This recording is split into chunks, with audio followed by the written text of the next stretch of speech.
So good morning everyone and welcome to this morning's talk on CAR T-cell therapy in New Zealand. My name's Natasha, I'm one of the Senior Support Coordinators for LBC and I'm based in Auckland. So today I have the pleasure of introducing Rob Weinkove.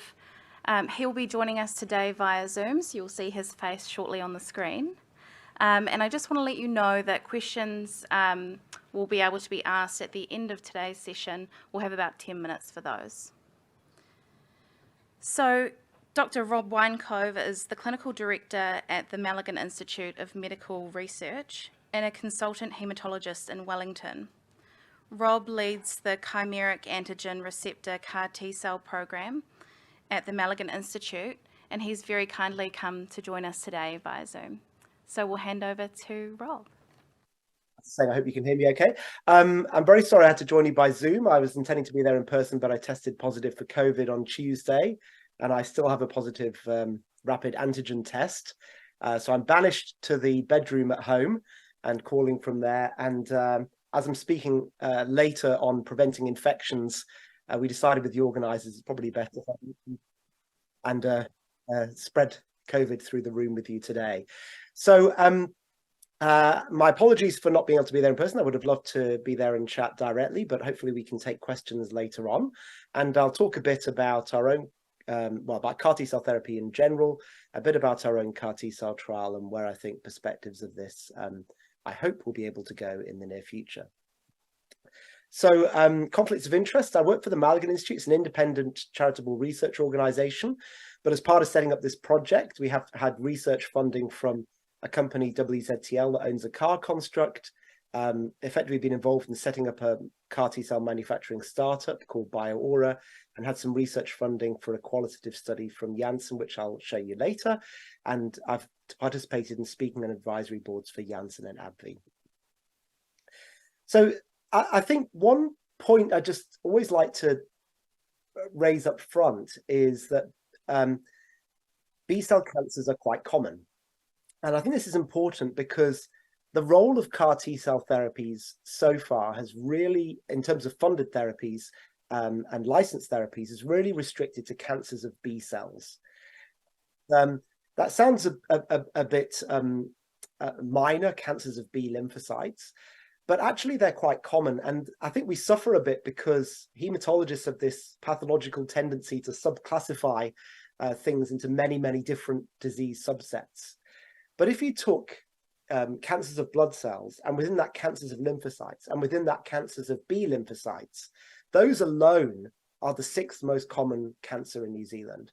And we subset them to the nth degree. Unlike, for example, if you look at the list of the top 10 cancers, lung cancer is just one entity. It doesn't matter what cell it came from or whether it's small cell or large cell. But you can see that pie graph on the right is just the distribution of different B-cell cancers among those that exist.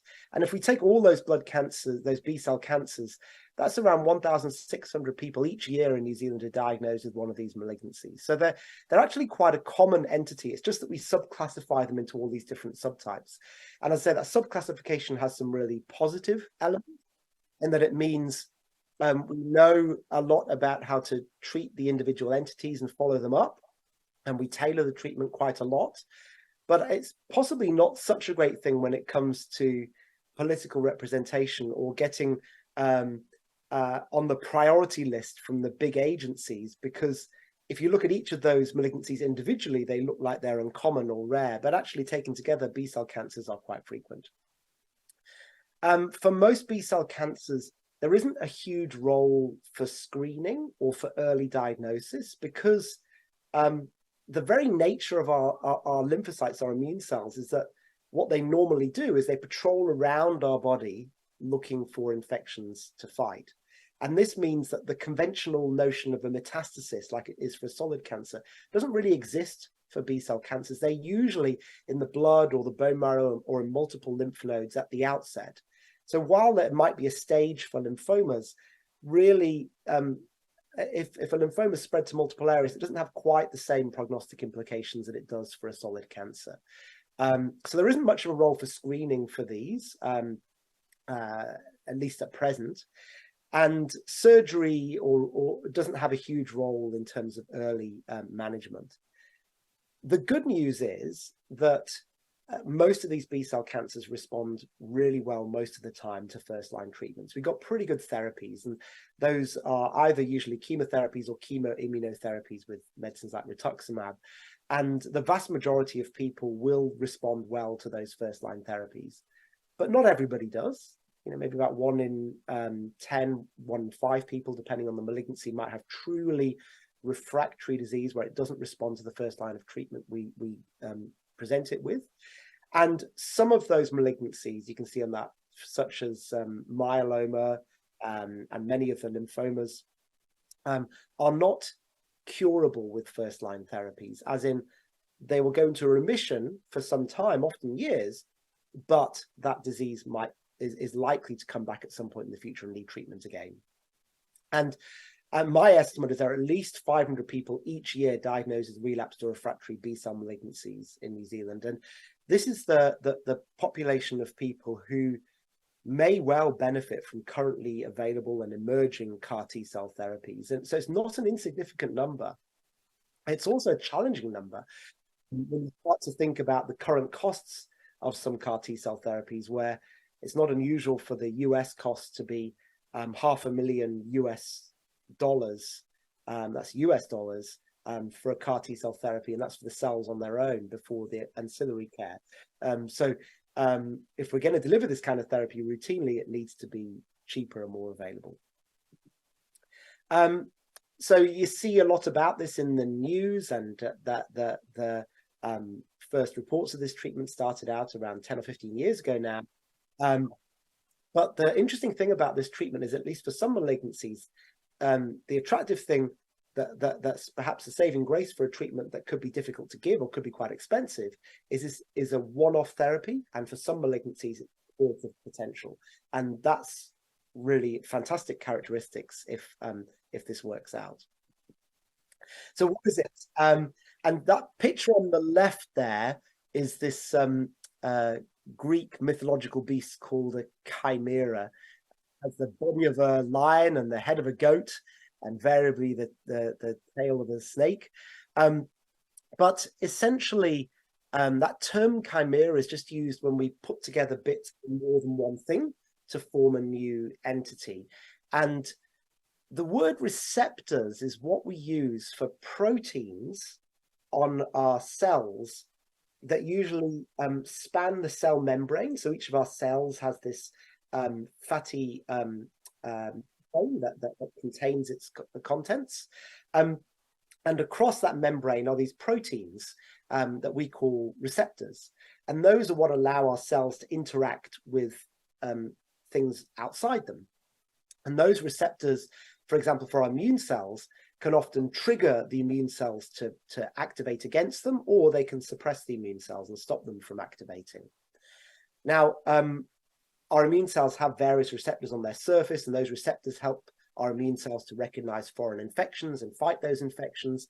Those receptors can also help our immune cells to recognize certain cancers as foreign in certain circumstances. But obviously that process hasn't worked if we develop a malignancy.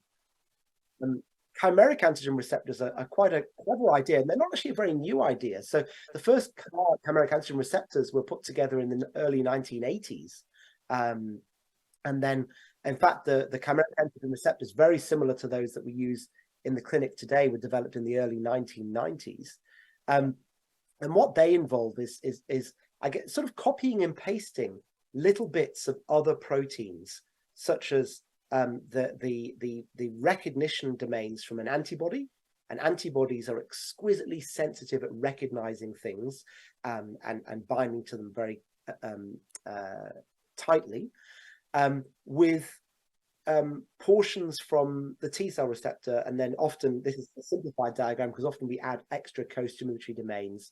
And if you do that, you can create this so-called chimeric receptor that now has new properties. So that receptor now can recognize something specific that you use the antibody against, and then trigger some certain signaling inside the cell. And the great thing is that if you can create one of these receptors, you can then identify the genetic code that encodes it. You can put that genetic code into an immune cell, and they effectively redirect that immune cell against anything that you want it to recognize.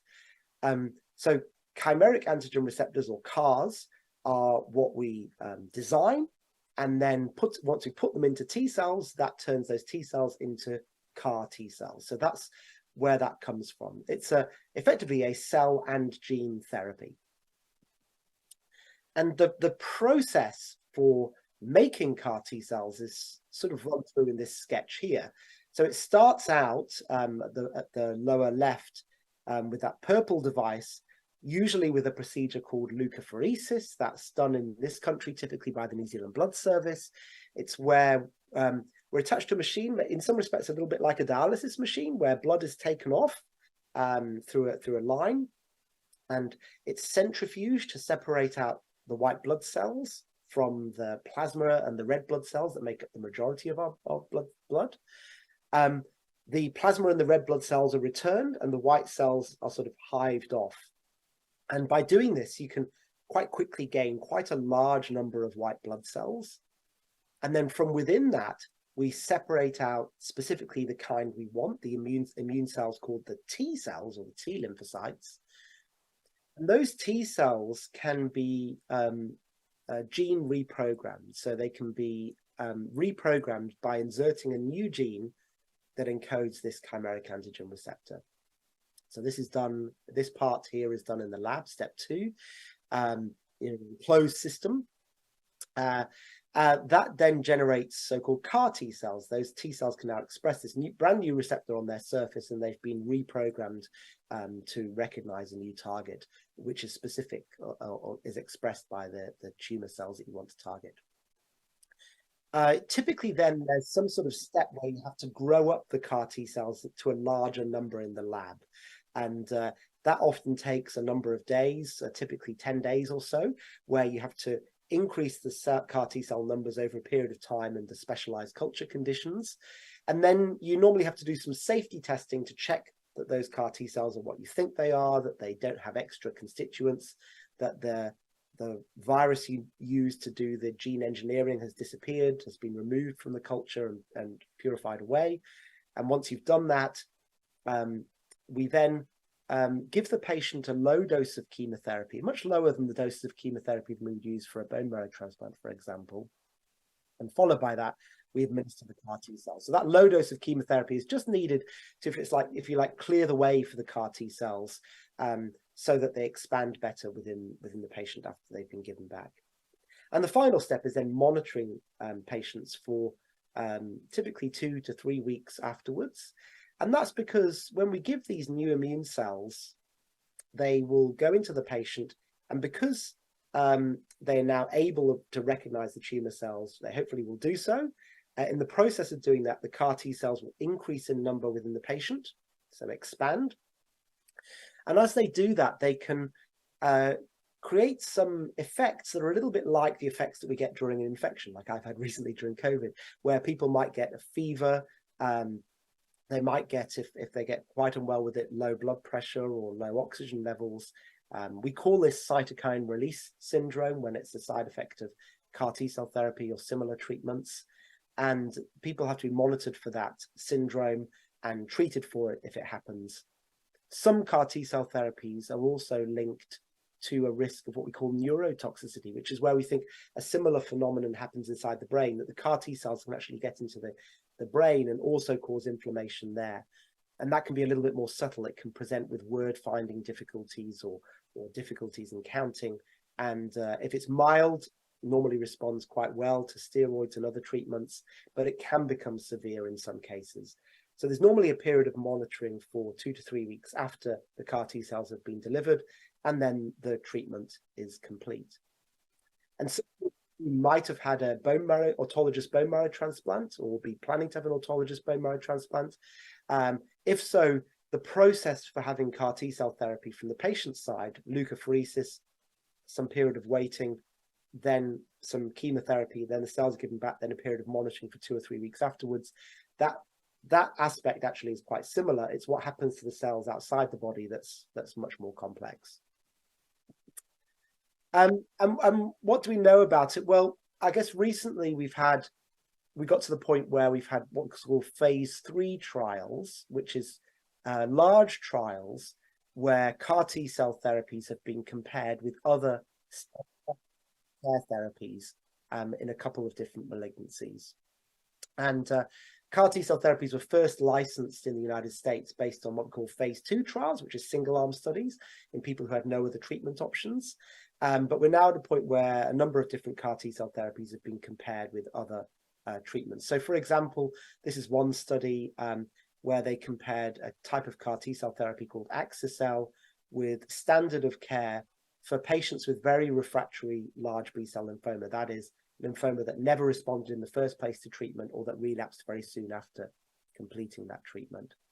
And what you can see there is that the standard of care outcomes were quite poor. As you looked over time, very few people, only about 15 to 20% of people remained in remission with standard care treatment alone versus Axicell, which more than doubled that rate.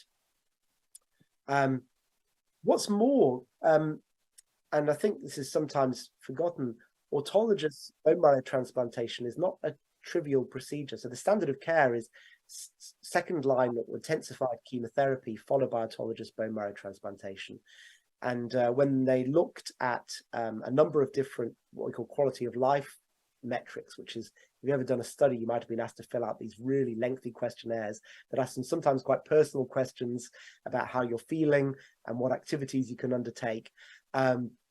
These contribute to studies by providing various quality of life scores.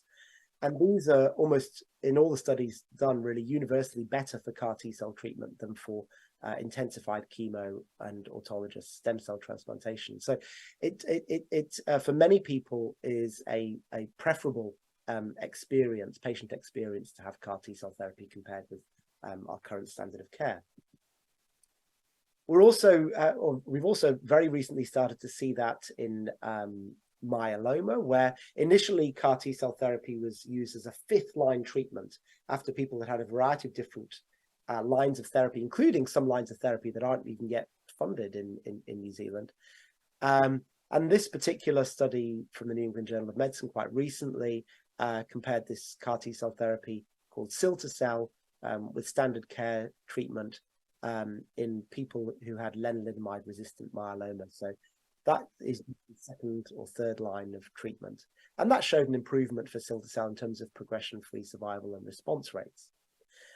What's less clear, because we don't have long enough follow-up yet for myeloma, is whether the CAR T-cell treatment alone can be curative. People are very excited to see if, as we follow up patients for long enough, whether that will be the case or whether everybody will still relapse or not. We don't know that just yet, and people continue to watch the data. I'll be attending the ASH meeting, American Society of Hematology meeting in December, and I'm sure there'll be some really good updates then. One thing to point out with a lot of CAR T-cell therapies, including Axicell that I just showed you, about the Axicell therapy for lymphoma, around 50% or half of patients develop what's called neurotoxicity. And for cilta-cel, for myeloma, the rates are lower, around just under 1 in 5 people develop some neurotoxicities. There is some issues watching for these toxicities. Some people after cilta-cel develop a sort of Parkinsonism-like syndrome, and so there's a lot of work going into looking at those side effects and seeing whether they are going to remain a mild problem for most people or whether they could be a more severe problem that need looking into further. So just taking all these sort of various CAR T-cell therapies that are out there, and there are CAR T-cell therapies, again, the only real successes against cancers of B cells so far, so mainly for B-cell non-Hodgkin lymphomas, acute lymphoblastic leukemia, and myeloma. What kind of patient numbers in a country like New Zealand might benefit from this treatment? And these are some estimates that I've put together. There were estimates I put together for the Cancer Control Agency and have been updated with the new CARTITUDE-4 data I showed you on the prior slide. And depending on what indications you look at, the numbers could get fairly large for a country like New Zealand. So I've totaled up around 200 a year based on what the current phase 3 trials might support. And this is quite significant when you consider the costs involved with current commercial CAR T-cell therapies and current pharmac budgets. So if it was half a million New Zealand dollars per CAR T-cell patient per year, which is a very low estimate compared with what's the US list prices are, but maybe there'd be some good discounts, that would be nearly half pharmac's annual budget. So where are we at? Well, this is a map of what I understand to be current Australasian CAR T-cell treating centres. The ones in blue are centres that are delivering what's called standard of care or government-funded CAR T-cell therapies. And the ones in green are centres that have been delivering CAR T-cell therapies in clinical trials. And I make it around 13 CAR T-cell treating centres in Australia at the moment, a number of which are delivering funded CAR T-cell therapies. And of course, we have no funded CAR T-cell therapies in New Zealand at this stage. We are delivering some CAR T-cell therapies in our phase 1 trial, but that's quite limited delivery at this point. And so we are some way behind even Australia. Why is that? And it's cost. And I think it's important to be aware of this. I think how much we choose to spend on healthcare and medicines is largely a political decision, and we're seeing that to some extent during the current election cycle. But it's easy to forget that the actual and to criticize Pharmac as an organization, but the actual budget, the actual amount that we spend on pharmaceuticals is quite low. The pharmaceutical benefits scheme in Australia, which is, I guess, the closest thing to Pharmac, spends more than twice what we do on pharmaceuticals per capita. And I think it's easy to think that to compare our drug funding with Australia, when really looking at the amount we spend, we should probably be comparing the drugs that we get with Mexico or Poland, because that's the kind of partners that we are in terms of roughly how much we spend on medicines. So it's not surprising that we have gaps in what we fund. I'd argue that Pharmac is not the problem. The problem is the political decision about how much we want to spend on pharmaceuticals and what benefit we see in that. Having said that, that's not sort of a pining and a critique just at New Zealand, because this is by no means a rare situation internationally. There's many countries around the world that lack any funded CAR T-cell therapies. And as I'll show you, there's not very good access in the US either. And for example, the European Group for Blood and Marrow Transplantation sees this, where there's great discrepancy in US countries about which ones fund CAR T-cell therapies and which ones have no availability. And they do make a point that we should be encouraging academic or in-house trials, because this is a potential way to drive lower costs and find ways to deliver this treatment in a more cost-effective way. And to be honest, this kind of thing is around, our key rationale for instituting our own CAR T-cell trial program in the first place. So I just want to point out, again, I don't want to be sort of whinging about the New Zealand situation. The issue of CAR T-cell therapy access is not specific to New Zealand. The uptake in the States is terrible.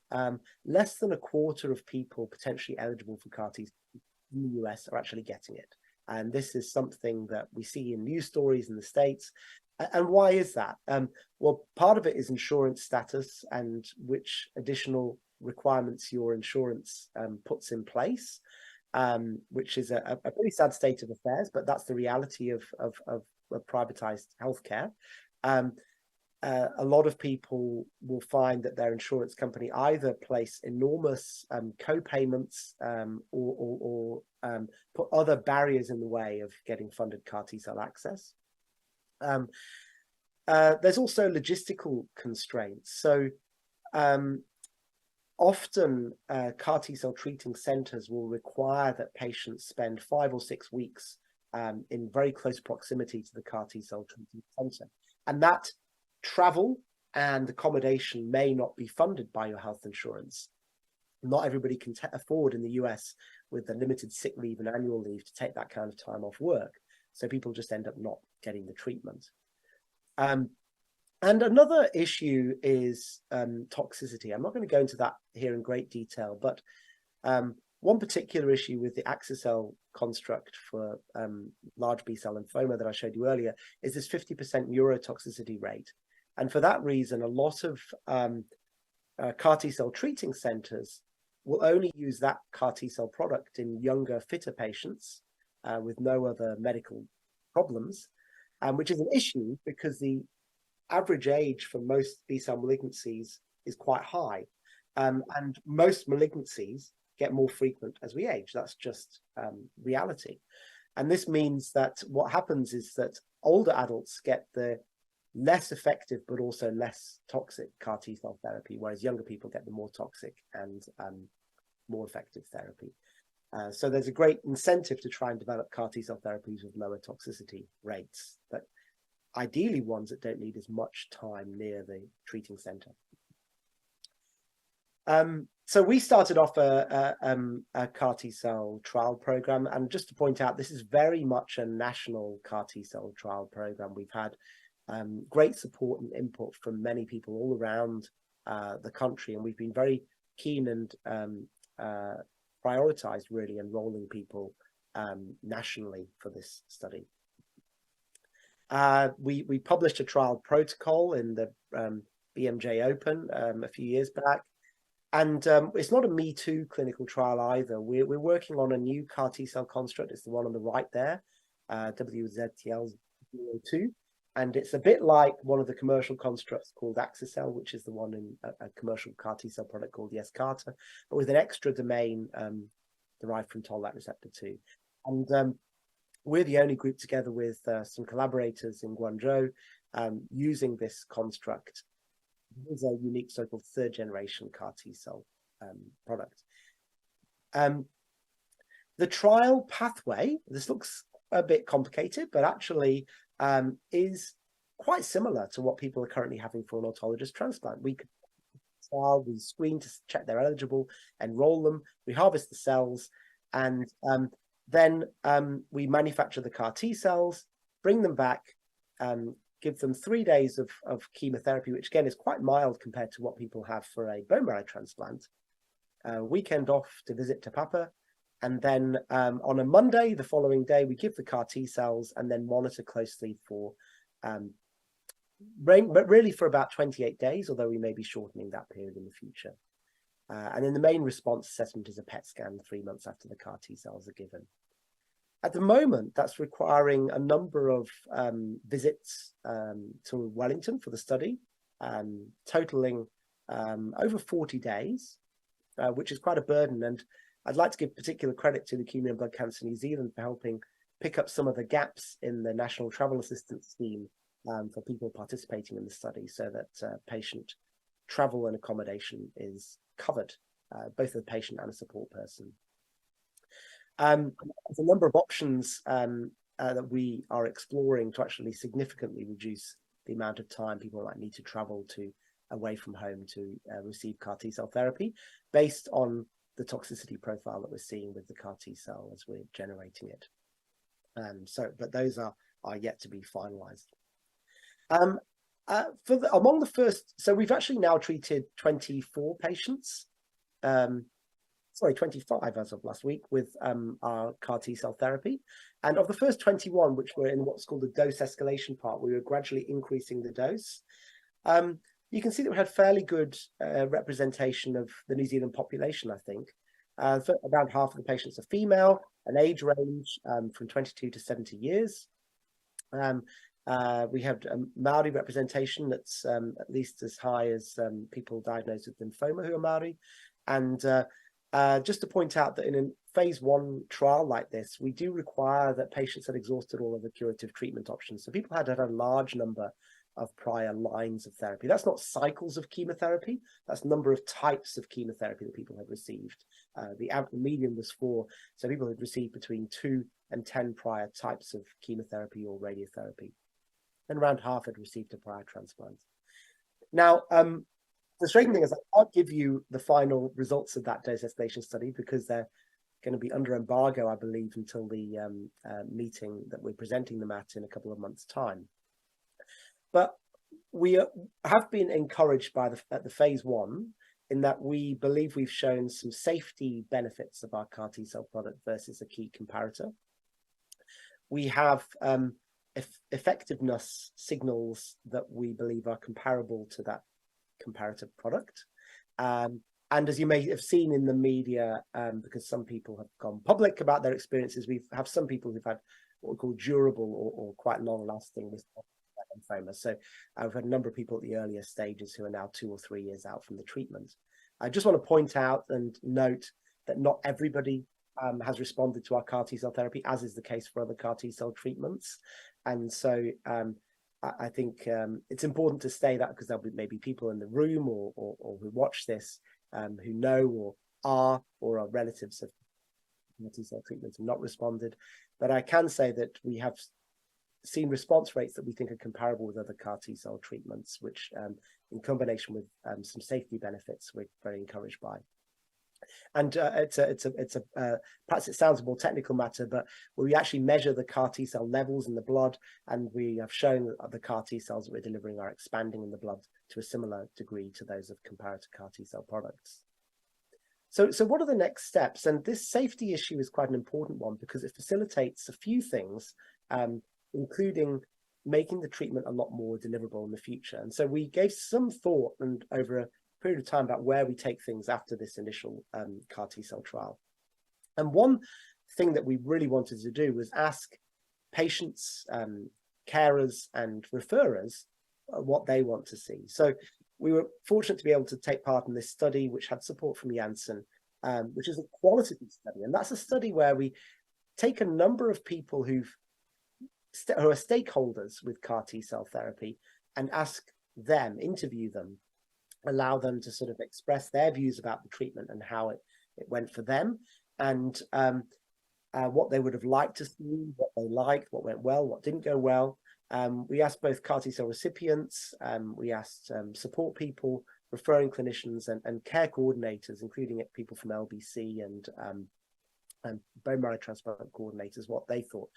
And that study, which is currently under revision for publication in the journal, identified a number of themes. And I'm going to show you some of those here, including some quotes from that study. So these are actual quotes from individual patients. So one of the key themes was access. Obviously, the biggest issue for, I want to emphasize this because really there's lots of things and lots of comments people made about ways that the process could be made easier. But people really did prioritize access. If you don't have the treatment in the first place, you can't, there's no point in improving the hospital food if you can't even get access to the therapy. So one point is that we can't just rely on clinical trials and compassionate access, and that I know you can't have CAR T-cell in all centers, but I just think one is not enough, and I think that's something we would all advocate for. Another one is about knowledge. So once people are referred and get onto the trial, there's the question of information. One issue we have is that when we're doing clinical trial, we've got certain types of information that we have to give to people, and we have to give these very long consent forms, and people wanted simpler ways to show that. People hated the inpatient stay. There was a couple of quotes. One I liked was, "I was so bored, I stripped the bed and got some new people to pay my bed up." And another one was about fate of the cells. So people like to know what was going to happen to their cells. So we identified some ways to go about that. And really what we've been doing is making some preparations for a multi-center trial, a larger trial we can enroll and treat people at multiple centers across the country, new patient resources, ways of delivering this as an outpatient, and some Kaupapa Māori research. So I'm conscious of time. So for example, we've made a Te Whatu Ora patient information book, you can see on the left. We've been developing some cartoons, sort of comic book style ways or graphic novel style ways of explaining the treatment. Some of the patients have young children or have other relatives they want to give this information to. And we have some Kaupapa Māori research looking at tikanga or protocols around CAR T-cell therapies and how we can make this as acceptable as possible. But most importantly, we recognize that to scale up, we have to automate the manufacture. So on the left is how we were manufacturing the CAR T cells for the first 23 patients in the study. And on the right is how we're now manufacturing the CAR T cells. So almost all of the stuff in that room is replaced by this one device. We've recognized that we had to automate the CAR T cell manufacturing for consistency, cell yield, and there's a range of other benefits. But most importantly, it allows us to scale up. So instead of 40 hours of skilled operator time, we can manufacture a dose of CAR T cells with more like 10 or 15 hours of operator time, which just really allows us to scale up and manufacture for a lot more patients. So with BioAura, we're aiming to make CAR T cell therapy. I think it should be not just as easy to deliver, but actually easier to deliver than autologous stem cell transplant, which is currently given in 1, 2, 3, 4, 5 centres around New Zealand.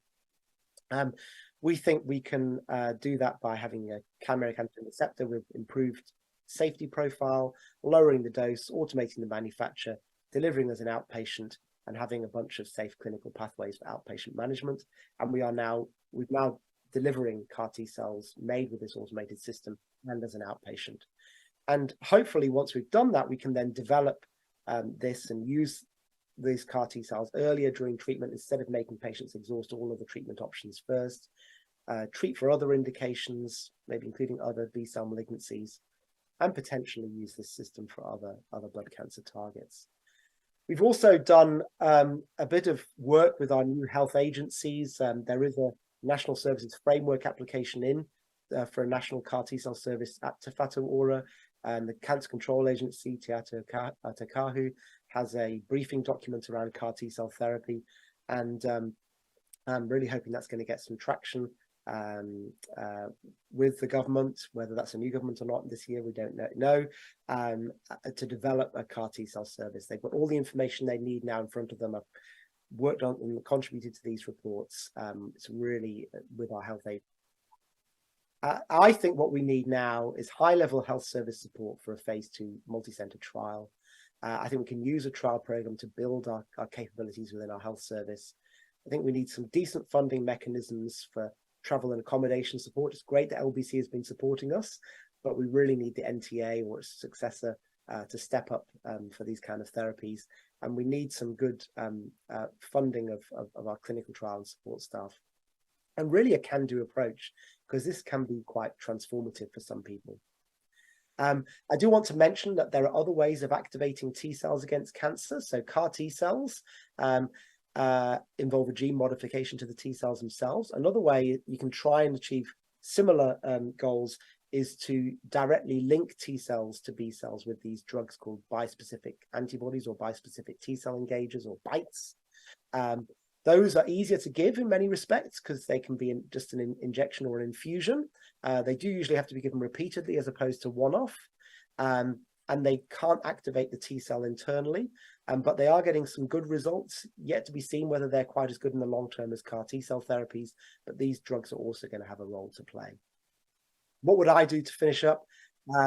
Personally, for B-cell acute lymphoblastic leukemia, I haven't touched on that very much, and that's because it's actually quite rare, and the number of people who would be eligible for CAR T cell treatments is probably in single digits each year.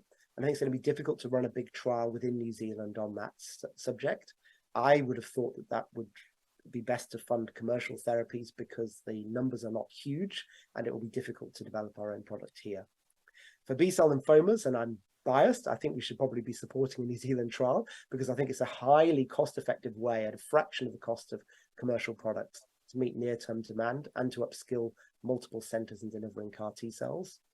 And if the trial looks really good, then that could segue into routine delivery. If the trial is not so good, it could reassess commercial CAR T cell therapies, at which point there may be some other products in the market and the cost may be lower. For myeloma, just my feeling is that until the survival data are through, it may be difficult to get this across the line with Pharmac, but it's worth trying. And certainly it would be great to get into the clinical trial programs, and maybe there's a way people might be able to bring self-funded therapies here. And I think bispecific T-cell engagers are also very interesting drugs. There are already trials of these ongoing at centres around New Zealand, including our own. And we may see shifting indications as these find their place alongside CAR T-cell. But the big picture is that there are these new forms of immune therapies, CAR T cells and bispecific T cell engagers, that are and will continue to, in a growing way, provide additional treatment options for B cell cancers. And I think they're going to become part of the routine management of these conditions going forwards. It's much harder to know whether they'll find a big role for other cancers like myeloid leukemias. People have been trying, but it's really hard to target myeloid leukemias without damaging the normal stem cell compartment so much. And there's also a lot of work going into making CAR T cells work for solid cancers with some promising early results, but very few complete responses at this point. So that's a watch this space. But for B cell cancers, this should be something we're planning a future for. I'd just like to acknowledge the many participants in the study and their far part, including those who didn't respond as well as those you might have heard from who have responded really well.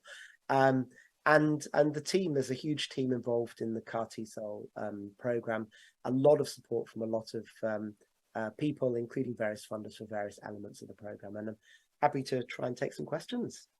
Thank you.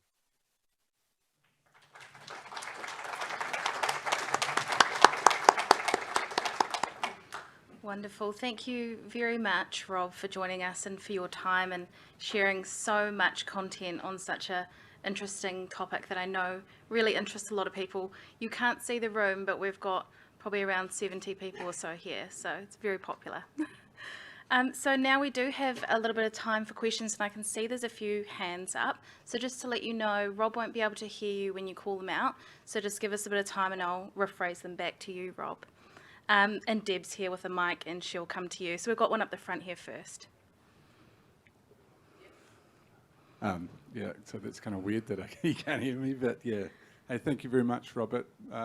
Look, my family's going through myeloma. I guess the main question is, why is Pharmac not recognising myeloma as a large group, first of all? And second is, surely they would be recognising that if they push for CAR T cell that they would have savings through treatments, because treatments don't work for myeloma. So, and then that's the next question on your trials. You say you need to have 2 stages of treatments, but I mean, I'm not the smartest man in the room, but it doesn't work for myeloma. There is no treatment. So cure. Thank you. Sorry. Yeah. I could hear that question actually. That came through okay. So look, I mean, I don't know if we can move on, but I mean, there are treatments that work well and are likely to put myeloma into remission. What we struggle with is curing it and getting rid of it for good, and it remains unclear whether CAR T cells can achieve that or not.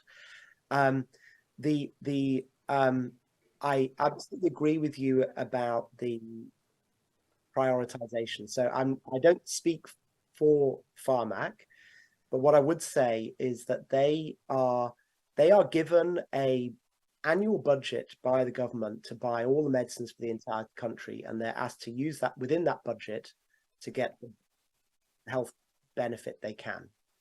So I would argue that a lot of this is a political decision. Now, there's 2 ways of handling this. One of them is to lobby Pharmac specifically for myeloma, and I think that's reasonable to do. I think I would argue that there's some evidence that there may be some evidence that certain treatments that have been funded by Pharmac may have been done so through patient group lobbying. I think that's some of the therapies. There's some high cost drugs and examples that I'm sure have seen benefits from lobbying. So I think that's a strategy that's worth pursuing, whether you do that through LBC, through Myeloma New Zealand, as individuals. I think there's a case for doing that. And I think the second thing is the question of actually increasing the total amount. And that again, that's a political decision. And I think there's a role for lobbying your politicians, and whether that's done by increasing the overall pharmac budget or requesting that there's a specific cancer drugs fund. I'm not going to get into that area, but I think there is a role for lobbying and there is a role for patient power, and I think it's probably worth encouraging people to. Just to say that if I were to have myeloma now, I think speak to your treating clinicians. There are trials.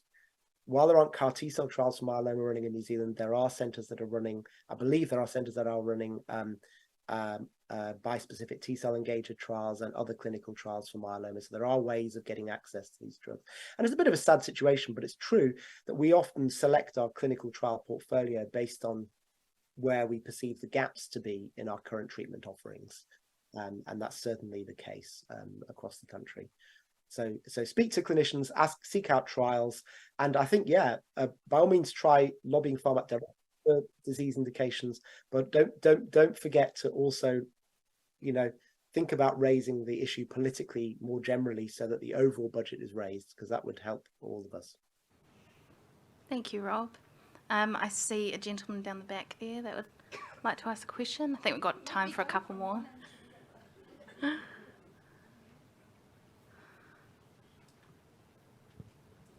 Rob, Nigel Patterson from Christchurch. First of all, I'd like to thank you for all the work that you have done on behalf of everybody here, all the healthcare professionals and patients. We're all exceptionally grateful for the pioneering and developmental work that you have done and are continuing to do, and to advocate for patient needs. So thank you very much, and we hope you get better from COVID. I have lots of questions to ask and like to chat with you offline, but I'm only going to ask two relatively simple ones. So one is, has anyone ever tried to purify T cells from fresh PBSC products or cryopreserved PBSC products for the manufacture of CAR T cells? That's the first question. And the second question is, I'm only aware of one CAR T cell center, happens to be in myeloma, where they fractionated the CAR T cell dose such that they're able to minimize the toxicity risk associated with the CAR T cell therapy, which seems exceptionally logical to me. And is that a more widespread practice, or might it become a more widespread practice? All right. Thanks, Nigel. Good to hear from you. The first thing is, yes, it's been on my mind for a long time, but I had to keep restricting my ideas so that we focus on the key thing. One of the projects I would love to do is what you say. So I think what Nigel was getting at is that a lot of people with lymphoma or myeloma will have bone marrow stem cells collected as part of routine care. And often those cells are frozen down and stored. And sometimes they're stored for many years, and often they're available from quite early in patients' treatment before they've had an awful lot of chemotherapy. And it'd be great to be able to use those cells, which although they were stored originally for their content of bone marrow stem cells, they will also contain a large number of T cells. It would be great to be able to use those as a source for manufacturing CAR T cells. Yes, I think it's a great idea. We did consider looking at it, but it would actually take quite a lot of work. There's one particular area of concern, which is that CAR T cell therapies with current viral methods of the gene integration, when done on T cells, look to be extremely safe. There's a huge amount of evidence from tens of thousands of people treated. Now, this is safe in terms of not generating malignancies. However, there have been cases where people have taken stem cells and gene modified those, and those stem cells have become malignant. So stem cells are a little bit more genetically unstable. And so if you were to use a stem cell rich source for your CAR T cells, you'd have to add in extra safety measures to make sure you've gotten rid of the stem cells before you do that. So it would take a fair amount of work. I think it would be a great project to do. I think it would be very feasible. I just haven't found well, partly funding, but also mainly researcher time to do it at this stage. The second question, just remind me, was related to fractionating the dose. So most studies give CAR T cells as a one-off, and there are two ways of separating out the dose. One of them is to deliver it over a much longer period of time to try and do repeated doses of CAR T cells. In general, that doesn't work very well, because to get the CAR T cells to expand best, you have to reduce the patient's circulating T cells slightly with the chemo, and then give them, at that point, then the CAR T cells have a proliferation advantage that lets them grow and then to attack the tumor and then come back down again. And so serial repeated administration of CAR T cells doesn't seem to work that well. They don't seem to expand that well the second or third time. As to whether you can split the dose over multiple days, we considered that with our trials. Some people do that. Actually, I can tell you that we have not had, we've actually had favorable toxicity profile, so we haven't seen the need to try and do that with our study. But actually, our Chinese collaborators, when they first did their study, they gave it over 3 days, 10%, 20%, and then the remaining 70%. But we just haven't seen the need to do that. We haven't had the toxicity rates that would mean that we need to do that at all. And so actually, I quite like preserving the simplicity of the therapy in many respects. But they're really good questions, and happy to chat offline about those. Thank you. Thanks, Rob. We may have time for one more question, I think. We might have had one up the front here. Was there anyone else? Any further questions? Oh, yeah, down here. Hi, Rob. Gavin Auschwitz here. We know each other from when I was involved with Myoma New Zealand some years ago. You mentioned CAR T cell therapy, plus you also mentioned stem cell transplant plus bone marrow transplant. Are the latter still relevant, noting that if your CAR T cell therapy is successful, so why would you put a patient through both of those? Great question. So I was using the term stem cell transplant and bone marrow transplant. We tend to use those as really referring to the same thing. Since we don't normally take the stem cells from the bone marrow, probably stem cell transplant is a more appropriate term. But it's a really good point, and I don't think anyone knows. I was at an Australian ANZ Transplantation and Cell Therapies group last Saturday, and there was a whole debate on is autograft dead in myeloma, is autologous stem cell transplantation dead? So there's a whole debate on this at the moment. We don't yet know. Certainly autologous stem cell transplantation at this stage is a lot cheaper to deliver for health services, and that means that people will probably continue to do that and try and get the best they can out of the available therapies. But I think it's a really good point, and I think we may in the future see treatments like CAR T cell at least displace some of those therapies. In the meantime, it is rational for people currently delivering therapy to make the best recommendation for the available treatments for patients. And I just want to emphasize again, we're going to have to keep following up, in myeloma being a relatively slowly growing disease, we're going to have to keep following up patients in those CAR T cell trials to see whether CAR T cell has the opportunity to be curative or not. We still don't know that yet. It may be that it's certainly more effective in terms of progression-free survival, in terms of the length of time people stay in remission. But if everybody relapses up, there may still be a need for autologous transplant later, even after those who got CAR T cell earlier on. We don't yet know that. Only time will tell us that, and we'll probably know that in 2 or 3 years' time. Awesome. Well, on that note, I'd like to say another big thank you to you, Rob, for joining us and for sharing all of your wisdom and insight, and on an amazing topic. So should we just give Rob another round of applause?